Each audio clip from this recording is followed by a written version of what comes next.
Welcome back. Herb Wesson is a member of the Los Angeles City Council. Before that, he served as Speaker of the California State Assembly and is now a candidate for an open seat on the LA County Board of Supervisors. Thank you very much for joining us. Thanks for having me. Your race is receiving national attention because of a video. Yes. Very interesting. I don't think we've ever seen anything like it. You're going through Skid Row looking for a mentally ill son, Doug. What were you trying to achieve with that? Well, you know, I don't have facts, but when you come from a family that comes from the South, a minority family, a black family, you're used to keeping any family matters within the family. So this was very challenging for us to tell this story. My whole family has somehow or another been engaged in public service. He wanted to be engaged. He was doing well for almost a 2-year period. He wanted to do something. So our plan was he and I walking the streets where he can say, this is where I used to sleep. Over here on Tuesdays at 8 o'clock, this is where I could eat. This is where I could go cop drugs. So we were going to do that. Then he had a relapse, and we just felt that it was important for us to continue with the story. We did it from another angle because what we wanted to achieve, we wanted to show that this could happen to anyone, that you could be some high and mighty person or just some ordinary individual like us. Would you like to see a change in state law when it comes to dealing with the mentally ill? Yeah, I think we need to figure out a way when it comes to dealing with mentally ill people, people who are addicted, or both. We need to see a change that affords us the opportunity really to treat them quickly. When individuals in those conditions want help, they want help that moment. 2 days from there, 3 days from there, that doesn't mean they're going to want it. So what I would like to see, more than us debating laws and court cases and things of this nature, for us to focus on providing the kind of quick, nimble support services that they need. What's the advantage to your candidacy? Why should people elect you? Because I have a history of getting things done.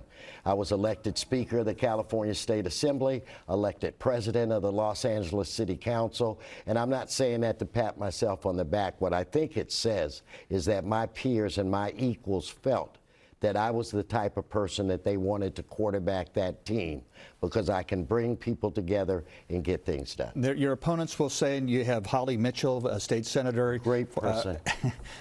Jan Perry, former member of the city council, also running. They will say, listen, there was an FBI raid of City Hall, not of your offices, but of Jose Huizar, and that sort of taints your tenure as president of the city council. Respond to that. Well, I'll respond to it this way.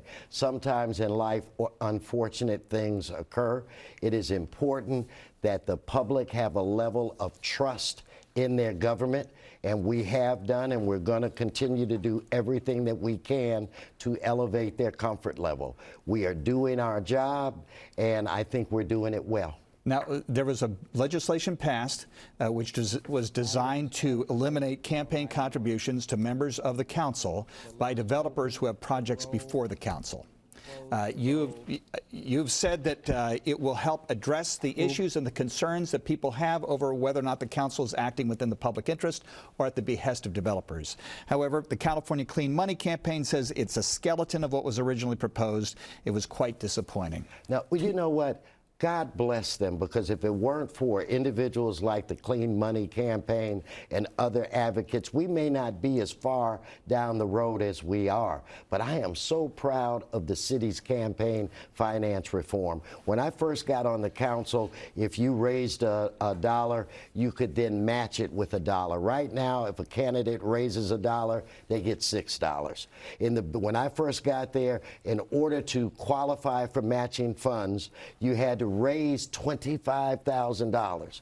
We've reduced that down to $11,500. So this does the job as far as you're concerned. No, what I think it's moving in the right direction. In the event that we handle every problem there is right now, there wouldn't be any more work. But we wouldn't be where we are if it weren't for the advocates. LA County Board of Supervisors rescinded an effort to build a new jail at $1.2 billion that was going to focus on the mentally ill. They've been listening to prison reform advocates. benefits. Now they're back to square one. I'm glad they're back to square one, because when you're going to make an investment of that amount, you want to make sure you do it, and you want to make sure that you do it right. In this country, just quickly, we focus too much attention on punishment and not enough attention on rehabilitation. To have your freedom taken away, to me, is punishment enough. Let us break the cycle so that individuals that do serve their time don't come back. And I think that's what they're grappling with. This is a big expenditure. I have faith and confidence that they will figure out the right way to proceed. And finally, LA Times had an article where they said that your other son received a break on rent from a developer who had a project that you championed in Koreatown. Well, is that true? First of all, I do not make housing arrangements for my adult children. I mean, if you have kids, do you know their landlord? Do you? So no, that is BS. Herb Wesson, the current president of the Los Angeles City Council up until the beginning of January. Thank you very much for joining us. Thank you for having having Herb Wesson, me. candidate for LA County Supervisor. Back to impeachment. Up next, we talk with Karen Bass, Democrat from Los Angeles and member of the House Judiciary Committee, when we return.